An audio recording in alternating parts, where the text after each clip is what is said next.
Hi guys, welcome to the next session of Zach Past Your Questions. You all are requested to solve these questions on your own first and then refer to the video solutions provided. Okay, moving on to the question. The first question on your screen says that I have 5 10 rupee notes, 3 20 rupee notes and 20 50 rupee notes in my wallet. If three notes were taken out randomly and simultaneously, what is the probability that at least 90 rupees were taken out? अब एक बात बताओ, मेरे को तीन notes उठानी है, तो टोटल वेज कितने पॉसिबल होंगे उन तीन नोट्स को उठाने के? तो that will be nothing but what, 10 10 C3, ठीक है। अच्छा, 10 C3 will be nothing but what, 120। अच्छा, अब एक बात बताओ, मेरे को 100 रुपए से 90 रुपीज से ज्यादा उठाना है, तो अगर मैं 250 रुपए की नोट्स उठा लूं, इफ आई कंसिडर कि मैंने दो 50 रुपए की नोट्स उठा ली, तो क्या मेरे 100 रुपए उठेंगे? तो हाँ, तो अब दो 50 को उठाने का कितना तरीका, 2C2 और बाकी मैं कुछ भी उठा लूं, एक 20 रुपए का नोट उठा लूं, तो कितना तरीका, 8C1 या 10 रुपए का एक नोट उठा लूं। अच्छा, क्या ये 90 रुपीज से ज्यादा है? तो हाँ, तुम कहोगे कि 90 रुपीज से ज्यादा है, टोटल अमाउंट तुम्हारा बन रहा होगा 110 और माइट बी पॉसिबल 120। तो अभी इसको सॉल्व किया तो कितने तरीके हो गए, 8 पॉसिबल वेज हुए। अच्छा, अगर मैं कहता हूं कि मैंने एक 50 रुपए का नोट उठाया एंड मैंने क्या किया कि दो मैंने 20 रुपए के नोट उठा लिए। अच्छा, अब एक बात बताओ, तो अभी कितना टोटल बन रहा है मनी का, 50 plus 40 which is basically what, 90। तो अभी 50 रुपए के नोट उठाने का कितना तरीका, 2C1 इंटू, अच्छा, 20 रुपए नोट उठाने का 3C2 which is eventually what, 2 into 3 कितना आ रहा है, 6। अच्छा, तो अभी को मेरे को फेवरेबल आउटकम्स पता चल गया ना, और टोटल नंबर ऑफ आउटकम्स। तो अब एक बात बताओ, प्रोबेबिलिटी क्या होगी, विच is basically what, 8 plus 16 is what, 8 plus 6 is what, 14 divided by 120। अच्छा, 7 by 60। तो answer for this particular question is what, option B, that is 7 by 60। Moving on to the next question. The next question says that if both the sequence x a1 a2 y and x b1 b2 z are in AP, अच्छा, and it is given that y is greater than x and z is uh, less than x, then which of the following values can a1 minus a2 divided by b1 minus b2 possibly can take? अच्छा, तो अब एक बात बताओ, ये दोनों ही series तो तुम्हारी एपी में दी हुई है। अच्छा, और बोल ये रहा है कि तुम्हारा y जो है वो x से बड़ा है। तो अब एक बात बताओ, जो पहली वाली सीरीज है यहाँ पर, तो ये क्या एक डिक्रीजिंग एपी होगी? तो तुम बोलोगे हाँ। अच्छा, तो डिक्रीजिंग एपी होगी, तो अब एक बात बताओ, a1 माइनस a2 का वैल्यू तुम्हारा क्या आएगा? तो तुम्हारा a1 माइनस a2 का वैल्यू कुछ भी हो, तो वो एक पॉजिटिव आएगा, कुछ पॉजिटिव नंबर आएगा, बोलो हाँ या ना। अच्छा, अभी तुम्हारा जो दूसरा वाला एपी है वो इंक्रीजिंग एपी है, ठीक है। तुम्हें दिख भी रहा होगा कि x is greater than z। अच्छा, तो अब एक बात बताओ, when will you'll be calculating b1 minus b2, तो क्या तुम्हारा नेगेटिव टर्म आएगा, एक नेगेटिव नंबर कोई आएगा? अच्छा, तो positive divide by negative is basically a negative number, तो तुम ऑप्शन में चेक करो कौन सा नंबर नेगेटिव दिया हुआ है, तो that is option B. So for this particular question, the right answer is option B, that is -3. Okay, moving on to the next question. Okay, the next question on the screen says that Nadeem's age is a two-digit number x. Nadeem की as एक two digit number है, that is x, which squaring which, अगर मैं इसको square करता हूँ, it's a three digit number whose last digit is y. Consider the statements below. Statement 1, y is a prime number.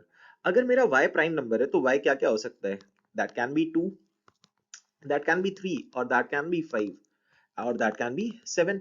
अच्छा, किसी भी टू डिजिट नंबर को स्क्वायर करते हैं तो क्या मेरा 2 एज अ यूनिट डिजिट आता है? नहीं। 3 आता है? नहीं। 7 आता है? नहीं। अच्छा, तो आता क्या है, केवल 5 है। अच्छा, अगर हम if I take y to be 5, तो मेरे को एक बात बताओ, किसके किसके स्क्वायर, दो डिजिट के स्क्वायर पे मेरे को यूनिट डिजिट 5 मिलती है, तो you'll say what, 15 का अगर मैं स्क्वायर करता हूं तो मेरे को मिलता है 225, और अगर मैं 25 का स्क्वायर करता हूं तो मेरे को मिलता है क्या है 625।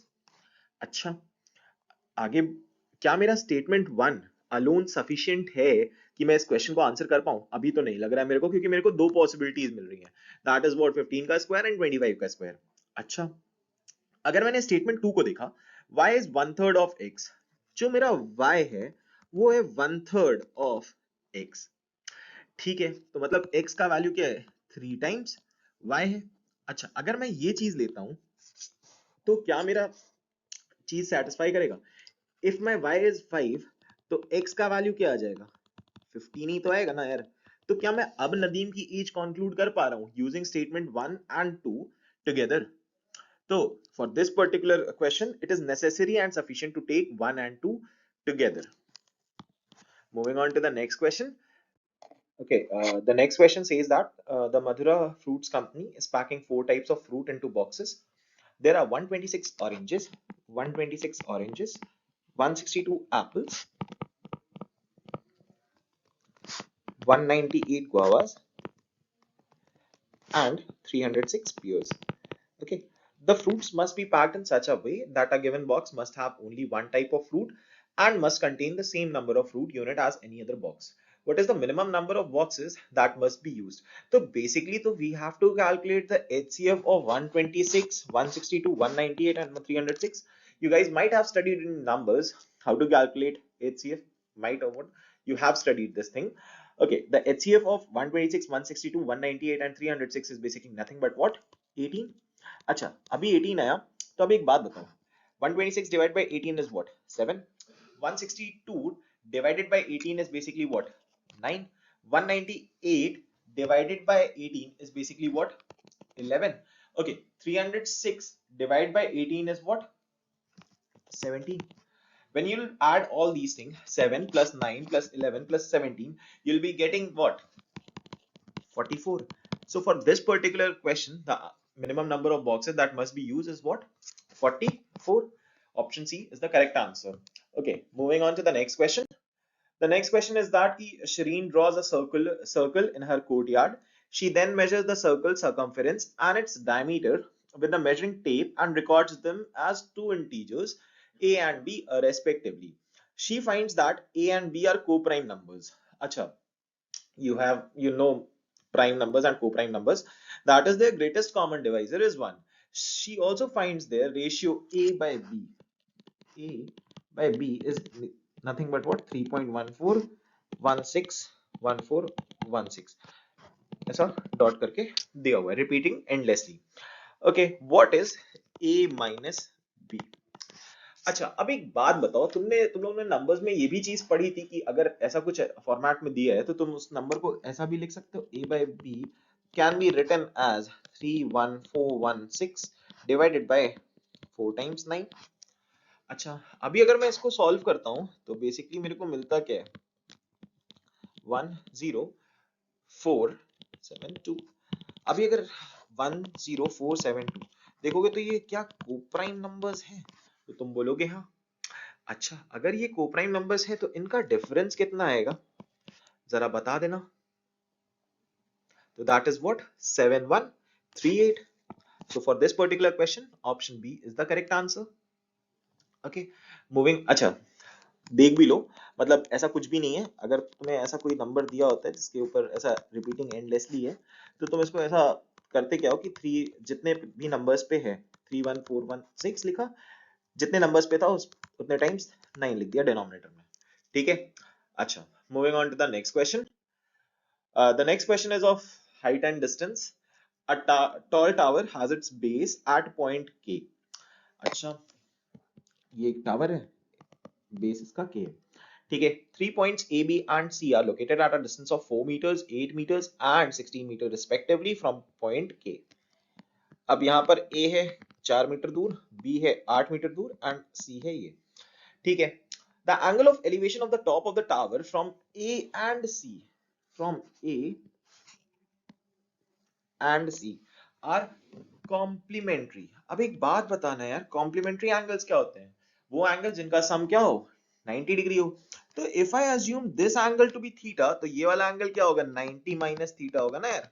बोलो, ठीक है, मेरे को बोलना पूछा गया है कि what is the angle of elevation in degree of the tower's top from point B. मेरे को पॉइंट बी से निकालना है, ठीक है। अच्छा, let us assume the top of the tower to be D. In triangle AKD, right angled at point K. अब एक बात बताओ, tan theta will be what? तो तुम बोलोगे KD upon AK, KD upon AK। अच्छा, तुम्हें एक बात पता होगी कि AK की वैल्यू तुम्हें पता है क्या है? KD equals to 4 tan theta, assuming it to be the first equation। अच्छा, अब देखो triangle DKC right angled at K, tan 90 minus theta तुम्हारा क्या होगा? तो tan 90 माइनस थीटा तुम्हारा आया क्या?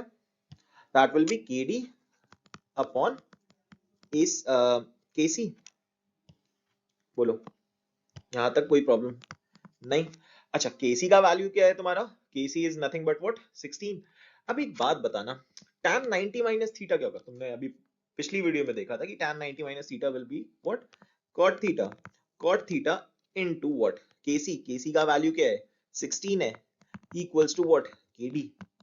ये एक दूसरी इक्वेशन। अभी दोनों इक्वेशन को क्या मैं इक्वेट कर सकता हूं? बिकॉज वी KD का दोनों ही लेंथ दिया हुआ है, तो which is basically what? 4 tan theta equals to 16 cot theta. ठीक। अच्छा, तो अभी अगर मैं देखता हूं तो 4/16, या सिंपली मैं ये करता हूं, आई multiply these two equations.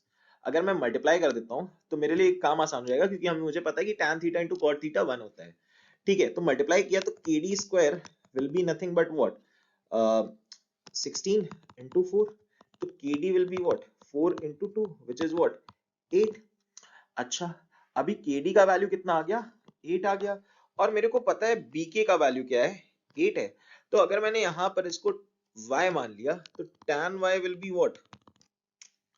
KD upon KB। KD कितना है? 8। KB कितना है? 8।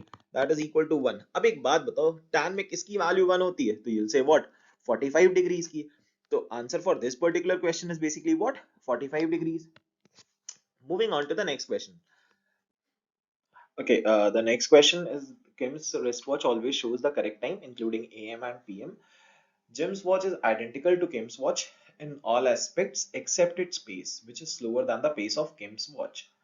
At 12 noon on January 1st, Jim sets his watch to the correct time, but an hour later it shows what?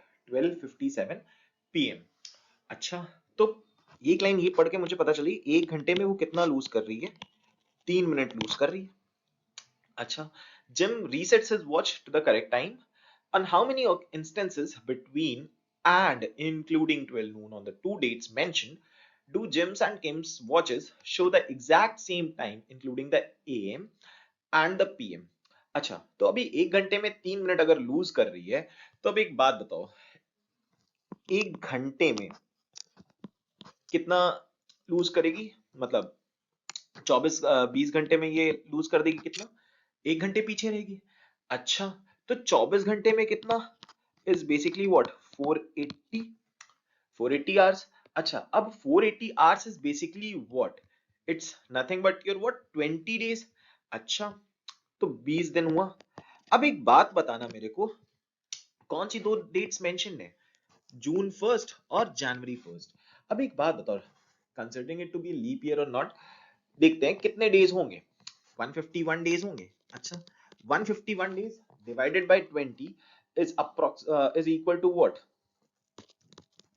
7 times 7 आएगा। अच्छा, कुछ बचेगा भी रिमाइंडर। अभी मेरे को दोनों डेट्स का इंक्लूड भी करना है, तो 7 plus 2 is basically what? Which is what? 9. So for this particular question, option A is the correct answer.